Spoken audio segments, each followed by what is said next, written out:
तो आज हम एक ऐसी गिरफ्तारी पर बात कर रहे हैं जो एक पुराने और कहना चाहिए काफी गंभीर मामले से जुड़ी है। हाँ बिल्कुल, और हमारे पास जो जानकारी है उससे इस पूरी घटना को समझने की कोशिश करेंगे। मतलब क्या हुआ, कैसे हुआ और इसके मायने क्या हैं। हाँ, तो मामला है मोहम्मद जैद खान उर्फ समीर का।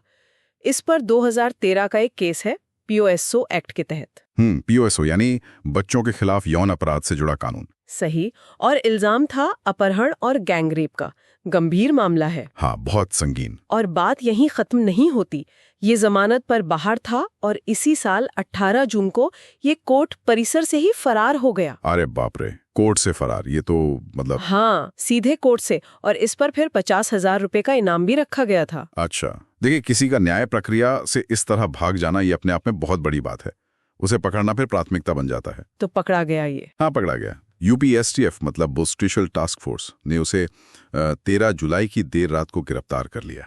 ओके, यानी फरार होने के लगभग 1 महीने बाद। हाँ, करीब 1 महीना लग गया। कहाँ से पकड़ा, कोई जानकारी है? हाँ, ये हरदोई जिले में तोमर कोल्ड स्टोरेज के पास से पकड़ा गया है। ओके। और इसकी पुष्टि वो सीसीटीवी फुटेज से भी हुई है। अच्छा, सीसीटीवी फुटेज भी है। लेकिन यहाँ एक और थोड़े चौंकाने वाली बात पता चली है। क्या? उसके पास से एक पिस्तौल मिली है 32 बोर की। पिस्तौल फरारी के दौरान? हाँ, उसने अपने पैंट की बेल्ट में छुपा रखी थी। और सिर्फ पिस्तौल नहीं, 4 कारतूस भी मिले हैं। ओह, ये तो मामला और गंभीर हो गया। बिल्कुल। साथ में कुछ कैश 1220 रुपीस और एक मोबाइल फोन भी मिला है। देखिए, ये जो बरामद की है पिस्तौल और कारतूस की, ये अब कोर्ट में एक और अहम सबूत बनेगा। मतलब सिर्फ फरारी का मामला नहीं रहा भी है। हाँ, अवैध हथियार रखने का भी। हाँ, और जहां तक पकड़ने की बात है तो एसटीएफ को असल में एक तरह की टिप मिली थी। अच्छा, क्या टिप थी? पता चला था कि जैद जो है वो फरारी के दौरान किसी रियल एस्टेट कंपनी को धमका रहा था, पैसे वगैरह के लिए शायद। ओके। तो बस उसी इंटेलिजेंस इनपुट पर एसटीएफ ने तेजी से काम किया, उसे ट्रैक किया और फिर पकड़ लिया। ये दिखाता है कि इंटेलिजेंस कितना जरूरी है ऐसे मामलों में। बिल्कुल, ह्यूमन इंटेलिजेंस, मुखबिर नेटवर्क, ये सब बहुत मायने रखता है भगोड़ों को पकड़ने में।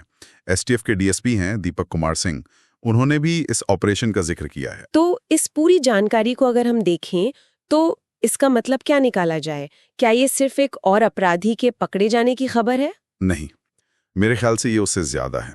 पहली बात तो ये साफ होती है कि कानून से भागना बहुत मुश्किल है, देर सवेर शिकंजा कसता है। देखिए, 2013 का मामला है और 2025 में भी पुलिस पीछे लगी हुई है। हाँ, ये बात तो है। दूसरी चीज, टेक्नोलॉजी का रोल, जैसे सीसीटीवी फुटेज और साथ में ह्यूमन इंटेलिजेंस, दोनों ने मिलकर काम किया। सही। और तीसरी और शायद सबसे अहम बात वो ये कि जमानत पर छूटा एक गंभीर मामले का आरोपी, वो भी पॉक्सो जैसे मामले का, कोर्ट परिसर से कैसे भाग गया, ये सवाल जरूर खड़ा करता है हमारी व्यवस्था पर। हाँ, ये तो सोचने वाली बात है।